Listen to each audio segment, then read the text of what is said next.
ಅಂಗನವಾಡಿ ಒಂದು ಮಾಡಿಕೊಟ್ಟಿದ್ದೀವಿ, ಕಂಬೋಳಿಂದ ರಸ್ತೆ ಮಾಡಿದ್ದೀವಿ. ಇಲ್ಲಿ ವಿಶೇಷ ಅನುದಾನದಲ್ಲಿ ಈ ಕುರುಬೂರು ಬೀದಿನಲ್ಲಿ ಒಂದು ರಸ್ತೆ ಮಾಡಿದ್ದೀವಿ.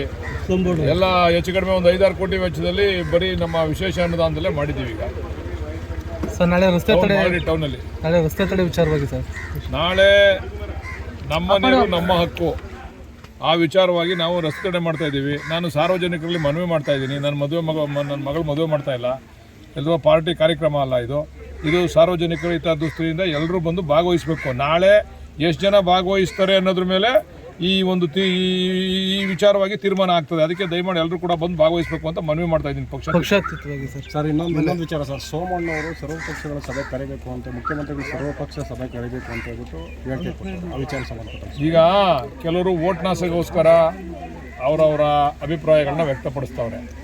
ಈಗ ನಾನು ನಾಳೆ ಅಲ್ಲಿ ಬಿಡುಗಡೆ ಮಾಡ್ತೀನಿ, ನಮ್ಗೆ ಎಷ್ಟು ನೀರು ಅಲೋಕೇಶನ್ ಆಗಿದೆ, ನಮ್ಗೆ ಯಾವ ರೀತಿ ಕೊಡಬೇಕು ಅಂತಕ್ಕಂಥದ್ದನ್ನು, ಯಾವ ರೀತಿ ಕೃಷ್ಣಾ ಬೇಸಿನವರು ನಮ್ಮ ನೀರನ್ನ ಕಾವೇರಿ ಬೇಸಿನ ನೀರನ್ನ ತೊಗೊಂಡವ್ರೆ ಅನ್ನೋದನ್ನು ಕೂಡ ಬಿಡುಗಡೆ ಮಾಡ್ತೀನಿ. ದಯಮಾಡಿ ನಾನು ತುಮಕೂರವ್ರಲ್ಲಿ ಮನವಿ ಮಾಡ್ತೀನಿ, ಅನವಶ್ಯಕವಾಗಿ ನೀವು ಜಗಳ ಮಾಡಿಕೊಂಡು ನಮ್ಮ ಜೊತೆ ಸುಮ್ಮನೆ ಕಾಲು ಕೆರ್ಕೊಂಡು ಜಗಳ ಮಾಡೋದು ಬೇಡ. ನಮ್ಗೆ ಏನು ನೀರು ಅಲಾಟ್ ಆಗೈತೆ ಅದನ್ನು ಕೊಡ್ತಕ್ಕಂಥದ್ದಕ್ಕೆ ಪ್ರಮುಖವಾಗಿ ಏನು ಗೊತ್ತಾ, ಅದನ್ನು ಕಂಟ್ರೋಲ್ ಮಾಡ್ತಕ್ಕಂಥ ಅಧಿಕಾರ ಇರೋದು ತುಮಕೂರಿನವ್ರಿಗೇನೆ, ನಮಗಲ್ಲ. ನೀರು ಜಾಸ್ತಿ ಬಂದಾಗ ಬಿಡ್ಬೋದು, ನೀರು ಕಡಿಮೆ ಇದ್ದಾಗ ನಿಲ್ಲಿಸ್ಬೋದು. ಅದನ್ನ ದಯಮಾಡಿ ಕೆಲಸ ಮಾಡೋದಕ್ಕೆ ಅವಕಾಶ ಮಾಡ್ಕೊಡ್ಬೇಕು ಅಂತೇಳಿ ಕೈ ಜೋಡಿಸಿ ಮನವಿ ಮಾಡ್ತಾ ಇದ್ದೀನಿ. ಈಗ ಕುಣಿಗಲ್ನವರು ನಿಮ್ಮ ಪಕ್ಷದವರೇ ವಿರೋಧ ಮಾಡ್ತಾ ಇದ್ದಾರೆ, ಮಾಗಡಿಗಿಲ್ಲ ಕುಣಿಗಲ್ಗೆ ಅಂತ. ಇದೇನು ಸರ್ ಇದು? ನಮ್ಮ ಪಕ್ಷದವ್ರು ಯಾರು ಅಲ್ಲ ಸರ್, ರಂಗನಾಥ್ ಅವ್ರು ನಿಮ್ಮ ಪಕ್ಷದ ನಿಮ್ಮ ವಿರೋಧ ಪಕ್ಷದವ್ರನ್ನ ಕೇಳೋದೇ ಇಲ್ಲ ನೀವು. ಅಲ್ಲ ಹೌದು ಸರ್, ನಮ್ಮ ಪಕ್ಷದವ್ರನ್ನ ವಿರೋಧ ಮಾಡ್ತಾ ಇದ್ದಾರಲ್ಲ ಸರ್. ಪರಮೇಶ್ವರ್ ಅವರು ಹೇಳಿದ್ರಲ್ಲ, ಹೇಳಿ ನಾಳೆ ಬಿಡುಗಡೆ ಮಾಡ್ತಾ ಇದ್ದೀನಲ್ಲ. ಅವ್ರು ಏನು ಕೇಳ್ತಾವ್ರೆ ಅಂತಂದ್ರೆ, ತುಮಕೂರಿನವರು ಅಪಪ್ರಚಾರ ಮಾಡ್ತಾರೆ. DK ಶಿವಕುಮಾರ್ ಅವರು ಕನಕಪುರಕ್ಕೆ ತೊಗೊಂಡೋಗ್ಬಿಡ್ತಾರೆ, ರಾಮನಗರಕ್ಕೆ ತೊಗೊಂಡೋಗ್ಬಿಡ್ತಾರೆ, ಚನ್ನಪಟ್ಟಣಕ್ಕೆ ತೊಗೊಂಡೋಗ್ಬಿಡ್ತಾರೆ ಅಂತ ಅಪಪ್ರಚಾರ ಮಾಡ್ತಾವ್ರೆ ತುಮಕೂರಿನಲ್ಲಿ. ಅದಕ್ಕೋಸ್ಕರ ಅವ್ರು ಹೇಳಿರ್ತಕ್ಕಂಥ ಮಾತು. ಅದರ ವಾಸ್ತವಾಂಶ ಏನಂತಂದ್ರೆ, ನಮಗೆ 0.6 TMC ನೀರು ಅಲಾಟ್ ಆಗೈತೆ, ನಮ್ಗೆ ಅದು ಕೊಡಿ ಅಂತ ನಾವು ಕೇಳ್ತಾ ಇದ್ದೀವಿ. ನಾವು ಬದುಕಬೇಕು, ನಾವು ರೈತರು, ನಾವು ನಿಮ್ಮ ಅಣ್ಣ ತಮ್ಮದಿರು, ದಯಮಾಡಿ ಅದನ್ನು ಕೊಡಿ ಅಂತ ಕೇಳ್ತಾ ಇದ್ದೀವಿ. ಅದನ್ನ ಪಡೆಯೋವರೆಗೂ ಬಿಡೋದಿಲ್ಲ, ನಾವು ಕೂಡ ಹೋರಾಟ ಮಾಡ್ತೀವಿ. ಈ ತಾಲೂಕಿನ ರೈತರಿಗೆ ಏನು ಹೇಳ್ತೀರಾ ಸರ್? ನಾಳೆ ಬಂದು ಭಾಗವಹಿಸ್ಬೇಕು. ತಾಲೂಕಿನಲ್ಲಿ ರೈತರು ಬದುಕಿದ್ರೆ ಬಂದು ಭಾಗವಹಿಸ್ಬೇಕು, ನಮ್ಮ ಶಕ್ತಿ ಪ್ರದರ್ಶನ ಆಗಬೇಕು.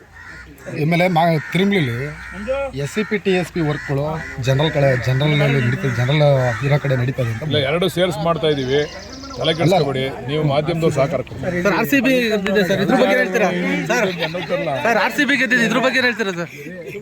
RCB ಗೆದ್ದಿರೋದು ಖುಷಿ ಅಲ್ವೇನ್ರಿ?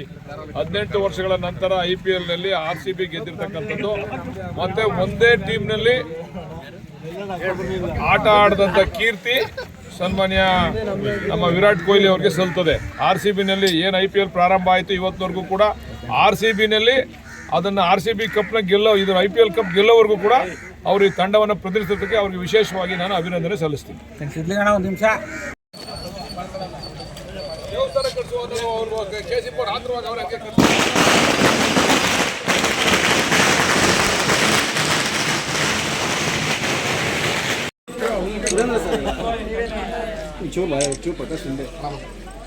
बताए थे कड़ा पहला क्या पहला कटा है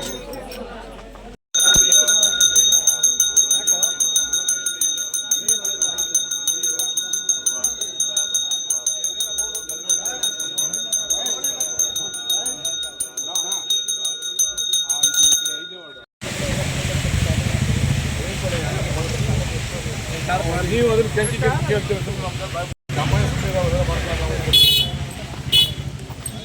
ನಮ್ಮ ಜನ ತಡ್ಕೊತಾ ಇಲ್ವಲ್ಲ, ಸುದ್ದಿರೋ ನಮ್ಮವರು ಪಡ್ಕೊತಾವ್ರೆ, ಏನೋ ಮಾಡ್ತಾ ಇಲ್ಲ. ಅದಕ್ಕೆ ನಾವು ಒಂದು ಪ್ಯಾಕೇಜ್ ಮಾಡ್ತೀವಿ. ಏನ್ರಿ ಸಾಹೇಬ್ರೆ, ಬರ್ರಿ ರೇ, ತೋರಿಸ್ತೀವಿ ಒಂಚೂರು ರೇ, ಬರ್ರಿ ಅಲ್ಲಿ ಎಲ್ಲ ಹೊಡಿದ್ರಿ. ಅಣ್ಣ ರವಿಗೆ ಒಂದು ಫೋನ್ ಮಾಡ್ಬಿಟ್ಟು ಜಲ್ದಿ ಹೇಳ್ಬಿಟ್ಟು ಅಲ್ಲೇ 3 ವರ್ಷ ಆಗೋದು. ಯಾರು ಸರ್ ಇಲ್ಲಿ ಬನ್ನಿ.